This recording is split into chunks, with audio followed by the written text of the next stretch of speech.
New Faith Baptist Church International is located at 25 South Central Avenue, Madison, Illinois, 60443. For more information about New Faith Baptist Church, please visit their website at www.newfaith.org or call them at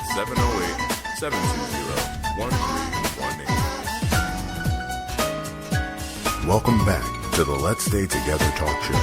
Your next stop, the McCain Train.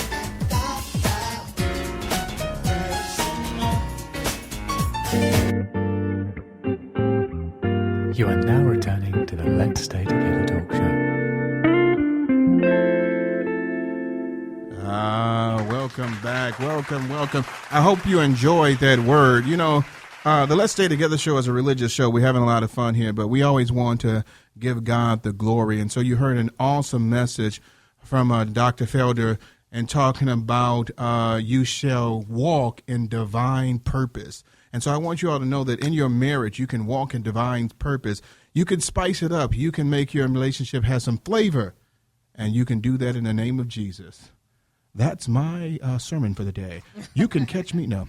So, baby, let's get back to what we were talking about earlier with my marriage is bland. Help me to spice it up. What you got over there? We're going to take it into the bedroom here, and I'm going to address this to Miss Eaton. How can you address your spouse if you are bored in the bedroom? I always suggest that when you want to talk about something that needs improving, something you're not necessarily satisfied with, that you begin the conversation with what you are satisfied with. And that you encourage that. You know, baby, I love it when you fill in the blank. And then encourage him when he does it. When he's actually doing it, let him know how much you like it. Mm-hmm. They need that reinforcement. They don't want to be trying to figure you out like a Tetris game. Let them know you like it. It's the wonderful thing to do. Is this on? It's a wonderful thing to let your man know he is doing it for you. Let him know that, and then build from there. Don't go into, unless you're talking about something painful, something that is really taking you into a negative space, don't stay negative. Start positive and build from that. Because if you start with, you have just shut down any possibility that you have for making a good thing out of it. The whole idea of bringing it up is so you can get what you want. You shut down your own ability to get what you want when you start with this ain't happening. Yeah. So basically what you're trying to say is that, you blow the balloon up and you let it get in the air, then you shoot it down after you've said all these wonderful things about this guy. But however, baby, by the way, this is something. However, baby. No, however, baby. It's like, I like it when you do this, and then you mess around and figure, oh man, I like when you do that too. Yeah. It's like, where'd that come from? You didn't do that before. You do that again. Okay. And then you just start building a repertoire that you really do like. Okay.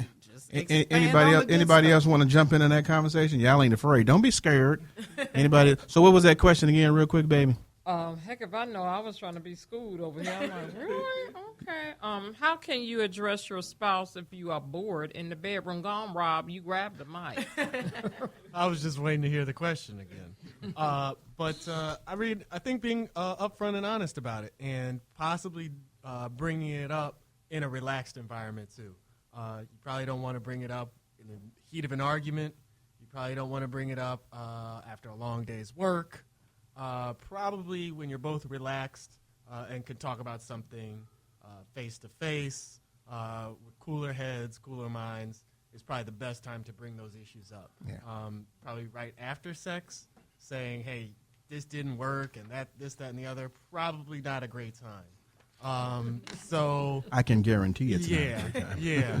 And then probably right before might also put some expectations there that weren't there before, and turn your intimate time into like a test taking time, and that's never fun for either party. So I think bringing it up in a relaxed atmosphere while both parties are kind of calm and cool is generally the best way. Nicole, talk to me a little bit about that. I guess the only thing I was thinking is a closed mouth doesn't get fed. And I'm thinking, like, you know what I mean? It's like if you want things to change, then you have to first get rid of the fear of thinking that your spouse wouldn't want to do something that will please you, too. And I think a lot of times people, like, shoot themselves in the foot because they think, like, you know, they're automatically not going to want to do what I'm asking them to do. But I think that if they believe that this is something that you really desire, that they will either learn about it, they will try to get comfortable with it, and even if they don't, then they'll give you an alternative to it. Yeah. Hey, Leslie, talk to me a little bit on that, too, on a therapist, to help me out here. Well, I want to talk about it from, if you don't mind, from a wife. Did I ask you to talk about it that way? You know. One of the things with this topic that me and some of my married girlfriends talk about is sometimes when you want to encourage your mate, oh, I like this, or I want to show you, this is how I like it. That sometimes men, and maybe men, you can speak to this, the ego, like you said, this ego. It's like, oh, I don't want to be redirected, or, oh, they just kind of shy away from something if they don't know how to do it well. And then it's kind of like a shutdown thing. But so I don't know what that's about. How do you help, your partner if that's something that you're dealing with? I find that to be a reoccurring theme. Damon, I'm going to let you talk a little bit about that if you want to. He probably is like, man, why come to me? In a way that, you were basically saying, how do we deal with that? I think, moving the ego out of the way is very important, because you're supposed to be talking to someone that you love. And if that is someone that you love and that loves you, you should be able to be vulnerable. And I think a lot of times with men, that vulnerability, they don't want to, we're taught to be so strong and not, let anything bother us, or, we can't allow any weakness in us. But, at everybody's point of life, there's a weakness. And if you can't share with the person that you love and that loves you about a weakness or a situation that, is very difficult to discuss with, then you have nobody. And it's very sad that you feel that you have no one to discuss something with. So you should be able to be vulnerable and have some humility to say, baby, this is an issue that I'm having. And I think a lot of times men don't want to do that because we are programmed that we're not supposed to have any vulnerability or any weaknesses at all. You want to say something, Mr. Holly? No? Okay. No, I co-sign on that. Okay. I think you said it well. Thank you. I appreciate it. You coming back, man. I'm telling you. Damon already know. Damon been, what's this, your third, fourth? I don't know. How many times y'all been on with it? Third. No, my second. Okay. Third. Yeah. Third. 3 times. And you and that crazy wife over there. That girl she be having these little things on Facebook, boy. She just be acting. I mean, she remind me of Carol Burnett. I don't know if you remember who Carol Burnett is. She can do so many different. Yeah, she can do so many different acting things. If y'all looking for somebody that can do some acting, Nicole, she just, and the thing about it, the kids just as well. They get into it too. Right. Mama, ain't it our turn? We want to, they I don't know how you deal with it, man, because you can never know if they're telling the truth or not, because they always acting. But go ahead, baby. Since you brought up kids, how can you have a satisfying sex life when life interferes, such as stress, children, money, issues with your job? So go ahead, Damon. Take that away. He like, I don't want to answer that question. Well,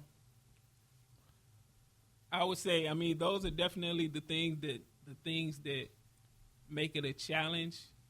And, myself, sometimes I have to actually, I guess, kind of like take a step back and really, because, sometimes I get caught up in, okay, I got to do this, I got to get this project done, and we're like, just moving fast, and it'll be certain points where we just have to like slow down and make that connection, or make, every night, regardless of like, what me and her are doing, because we're doing a lot of stuff, we always like talk about our day, talk about everything that happens, when, me or her get in.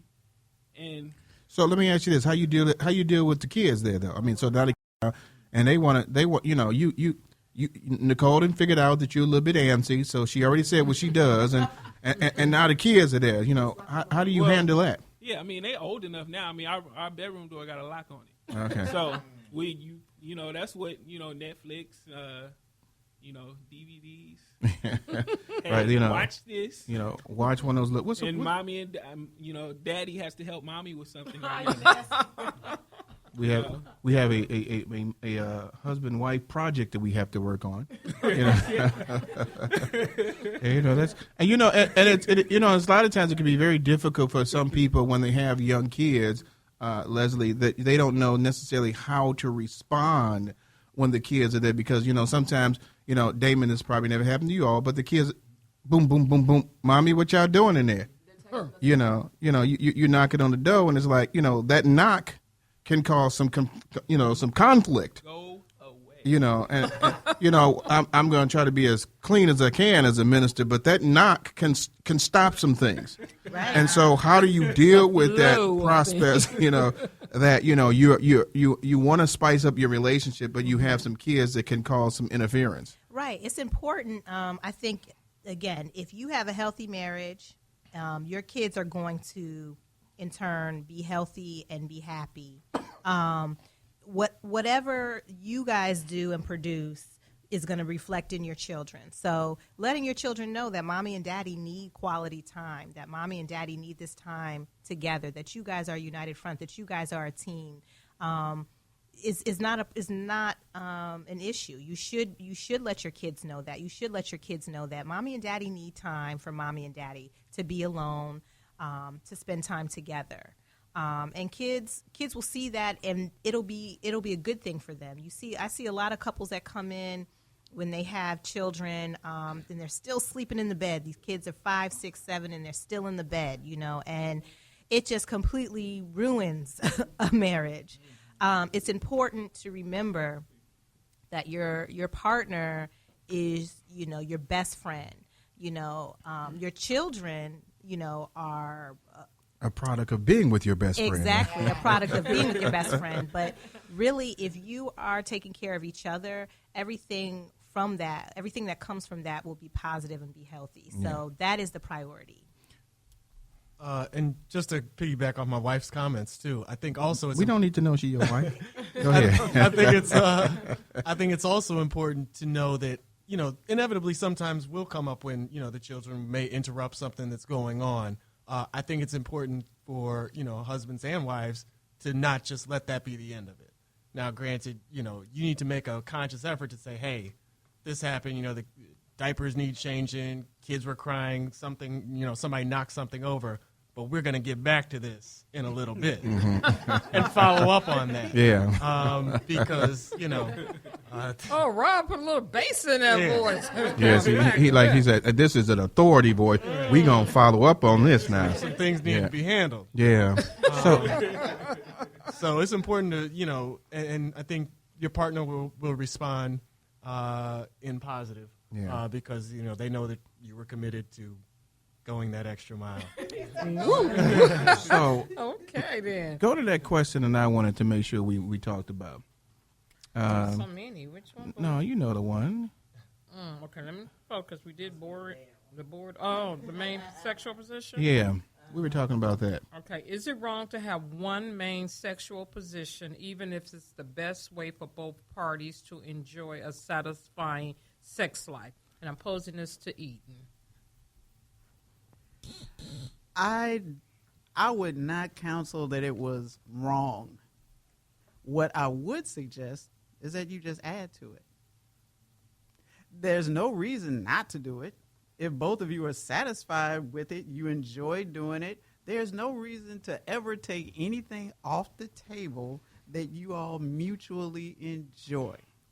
The problem comes in when you shut each other down with exploration, adventure, play, trying something different. Mm-hmm. That's where the problem comes in. But if it ain't broke, don't fix it. Yeah. You know, I want to add on to this question because I know it was something that happened, you know, before that I've discussed. And it's a more man issue is that, you know, I can't even talk now. Statistics have said that, you know, men, you know, come a little bit faster than women do. you know.